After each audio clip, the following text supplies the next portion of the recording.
Et bonjour tout le monde, je reviens avec un tirage à choix, deux choix. Alors là c'est message encore une fois surprise, message mystère, je sais pas vraiment ce que les cartes ont à raconter, on va découvrir ça au fur et à mesure. La minuterie sera dans la barre d'infos, choix 1, choix 2. Cette fois j'ai pas mis de pierre, donc pas de pierre. Ou peut-être si on va prendre 2 dés pour avoir des numéros. D avec le numéro 3, D avec le numéro 5. Et sur ce, on est parti. Hop. Alors, pour les personnes qui ont choisi le premier groupe, qu'est-ce qu'on a à vous dire? Exprime ta vérité, très bien, c'est dans l'air du temps. Si vous n'avez pas vu le message intemporel que j'ai publié mercredi sur la chaîne, on est dans le thème, c'est à peu près ça.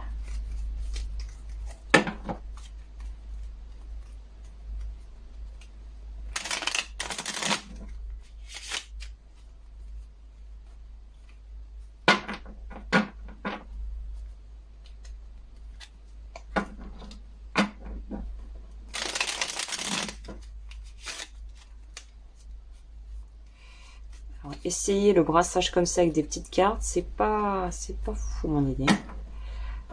Alors, qu'est-ce qu'ils ont à savoir le groupe 1?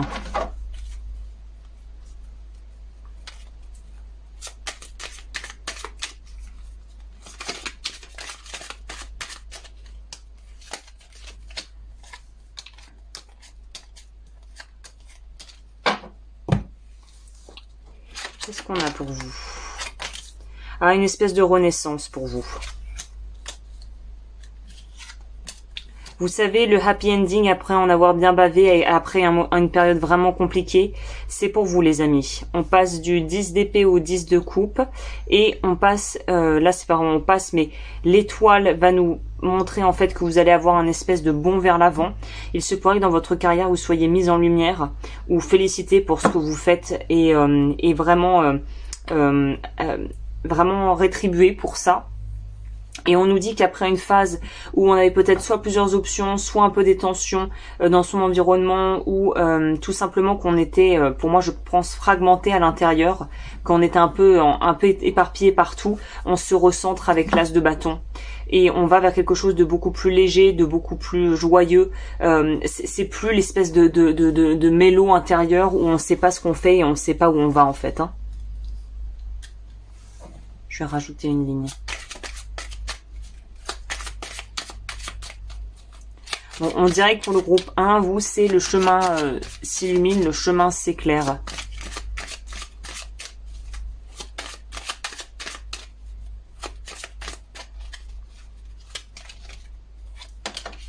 C'est ça.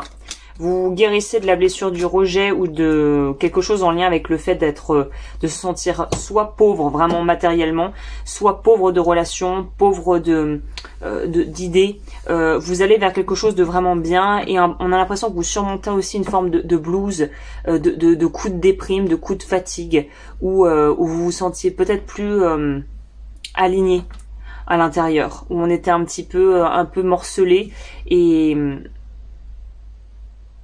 et peut-être que l'estime de soi en a pris un coup, hein. Alors après chacun a une histoire qui lui est propre, mais voilà le coup un coup à l'estime de soi et là de pouvoir se relever et de relever la tête et de pouvoir être fier du chemin parcouru et de ce qu'on fait et de ce qu'on crée et de savoir que malgré tout, et ben voilà, on s'en sort haut la main et on est fier du chemin parcouru, c'est vraiment ça. Hein.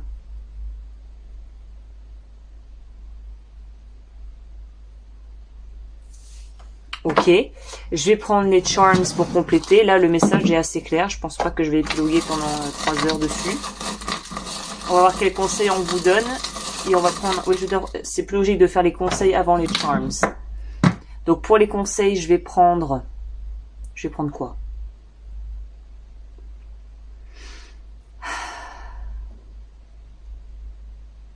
Tiens, je vais prendre celui-là. Ça fait tellement un bail que je l'ai pas sorti, le manga tarot. On va prendre le manga tarot. Pour le groupe 1, c'est quoi le conseil?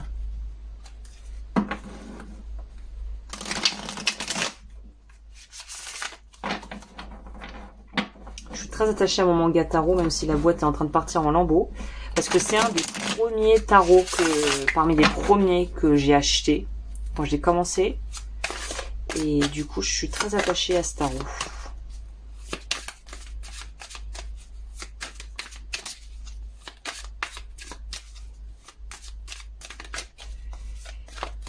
Conseil pour le groupe 1. C'est ça, estime de soi.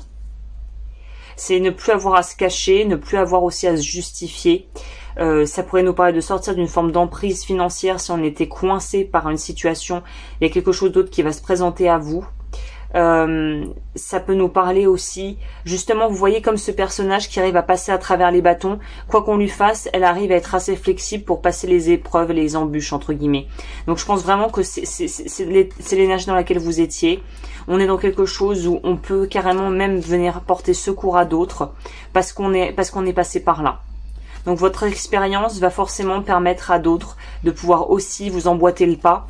Et je pense que ça peut être, vous savez, ce genre d'effet boule de neige où, je sais pas, vous entendez, enfin une personne, sa meilleure amie, voilà, quelqu'un parle avec sa meilleure amie et elle lui dit, écoute, ça y est, j'ai enfin trouvé le courage de demander le divorce. Là, je sais que c'est ce que je veux.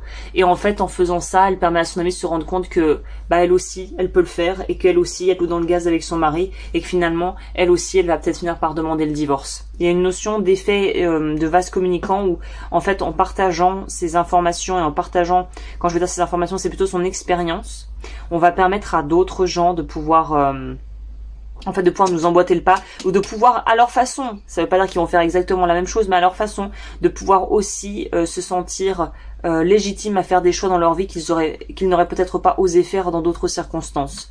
Donc c'est un peu aussi être un modèle ou un espèce de mentor pour d'autres personnes, vous. On va voir quel est le message et le grille de confirmation.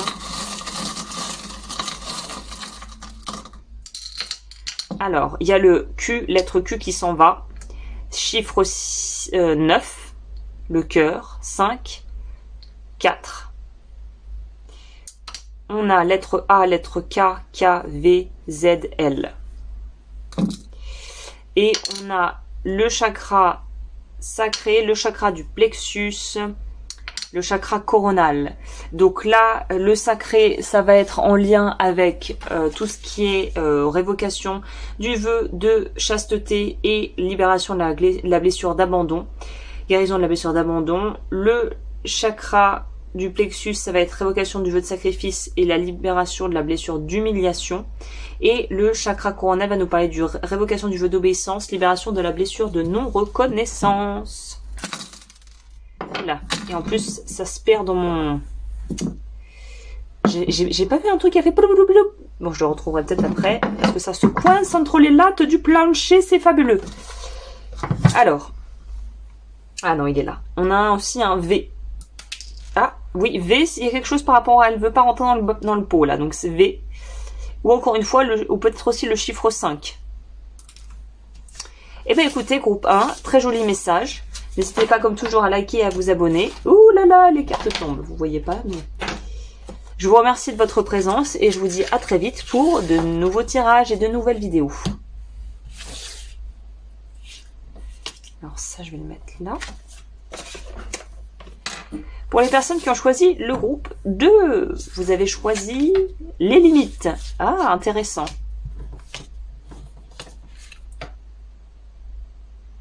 Intéressant, même l'imagerie, je sais pas si vous voyez. On voit qu'il y a deux femmes qui tiennent des petits bouquets, en gros c'est les deuxièmes places, et il y a celle du centre qui tient une espèce d'énorme coupe comme si elle avait remporté la victoire. Alors peut-être que vous avez remporté la victoire, mais vu comme ça sort comme ça, j'ai plus l'impression que vous vous sentez lésé. Comme si vous, il y a quelque chose qui était injuste et qui n'avait pas été en fait appliqué en votre faveur. Donc on a peut-être les boules parce que on a l'impression que quelqu'un est plus favorisé que nous. Et on trouve ça injuste. Ou qu'on se rend compte qu'on est mis en compétition ou mis en compétition avec quelqu'un d'autre, que ce soit dans la famille, que ce soit au travail, dans nos relations. Et là, ce qui est intéressant, c'est de savoir pourquoi ça vient réveiller et titiller en nous cette jalousie ou ce sentiment de compétition et cette peur d'être remplacé, puisque finalement, nous sommes tous remplaçables.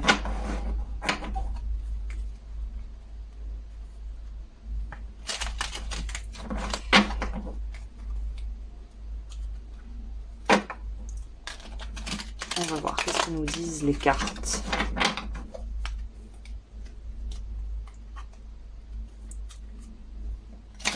Oula, j'ai fait un brassage abominable. Hop.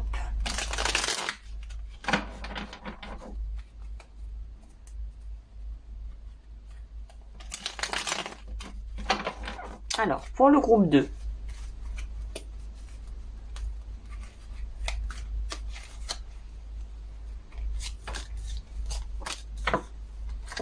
Je crois qu'elle est sortie en dos de deck, donc il y a vraiment quelque chose par rapport au fait de s'être senti rejeté ou pas inclus quelque part.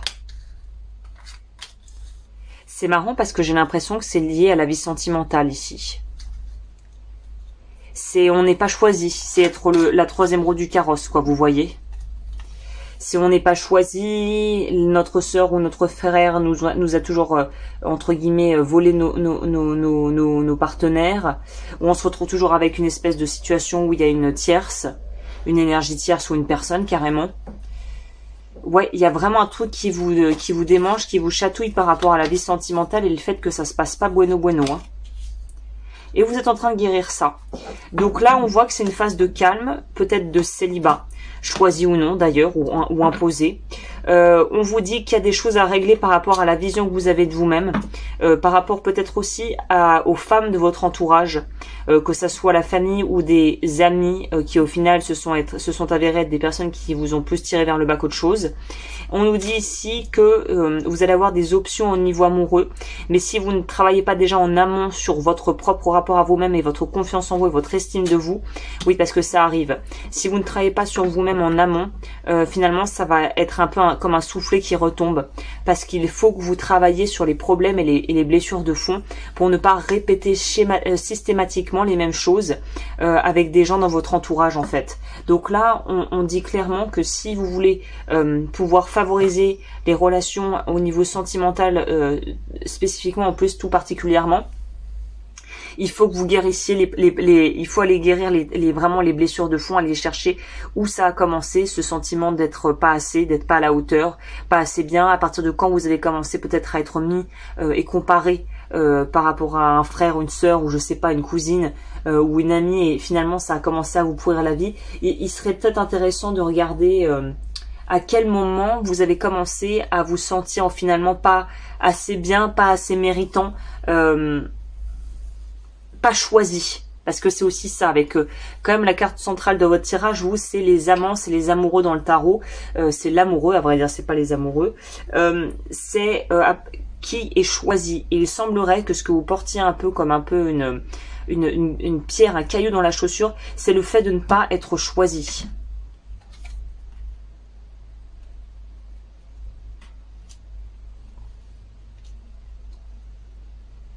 Et il pourrait même, ouais, on pourrait même être dans une situation ici spécifique où on va vous proposer quelque chose, mais en fait, vous allez vous rendre compte, ou en tout cas, on vous invite à vous poser la question, est-ce que ça, finalement, est-ce que c'est aligné avec mes valeurs, et est-ce que ma valeur, est-ce que je suis respectée, ou est-ce que je vaux mieux que ça? Et en quel cas, eh ben, je refuse l'offre pour autre chose qui sera beaucoup mieux pour moi. Ouais. Ça pourrait se finir par finalement renoncer à quelque chose qu'on pensait être ce que l'on voulait, ce que l'on désirait, et en fait se rendre compte qu'il y a mieux que ça, et qu'il est temps finalement de s'offrir le meilleur. En gros, c'est ça. Hein. Ouais. Il est temps de continuer sa route et de le faire avec un état d'esprit qui n'est plus dans « je dois me battre, je dois lutter pour ma part, ma part du gâteau ». C'est « la vie m'apportera ce qu'il faut au bon moment, je crois au timing, je suis patient, je bosse sur moi et ça arrivera quand ça doit arriver et je ne cherche plus à contrôler la situation ». C'est intéressant, votre tirage, vous aussi. Hein. On va voir quel est le conseil pour vous.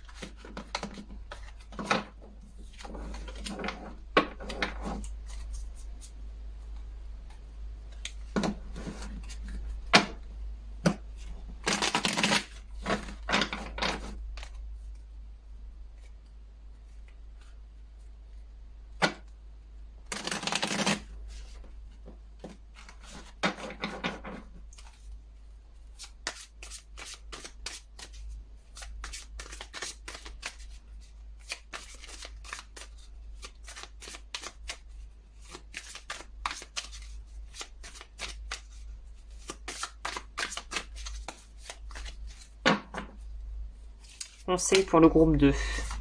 Se respecter. Et savoir s'offrir le meilleur, c'est vraiment ça pour vous. Hein. Voyez, on a le magicien.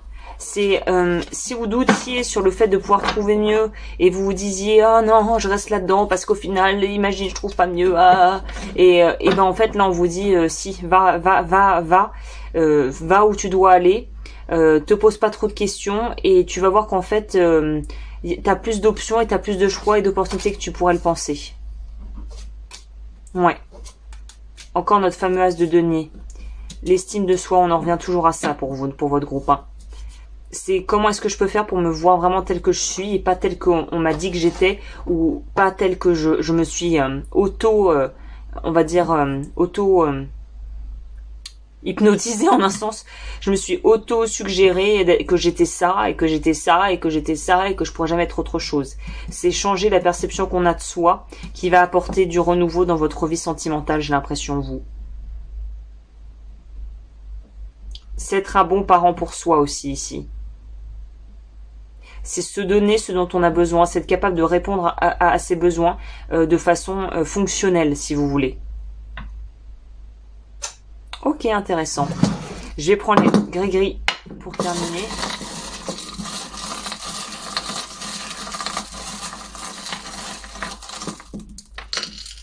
Nous avons le numéro 3, important parce que c'est le dé qui est sorti. On a confirmation avec un deuxième 3, le 9, le 8, le 5, le 6, le cœur, le 0 et on a Verseau. Cœur, ça pourrait nous dire qu'effectivement le tirage est en rapport avec quelque chose de sentimental. Eh ben écoutez, groupe 2, intéressant, petit tirage sympathique. Du coup, j'espère que vous allez pouvoir bosser sur vous au niveau sentimental et que vous allez pouvoir trouver ce que vous recherchez. Voilà, sortir de sa prison mentale. Et puis, je vous remercie d'avoir suivi cette vidéo avec moi. N'hésitez pas à vous liker, à vous abonner, à voir ce que je fais sur Patreon pour en voir plus. Et je vous retrouve d'ici la semaine prochaine pour un tirage collectif et un autre tirage à choix. D'ici là, prenez soin de vous.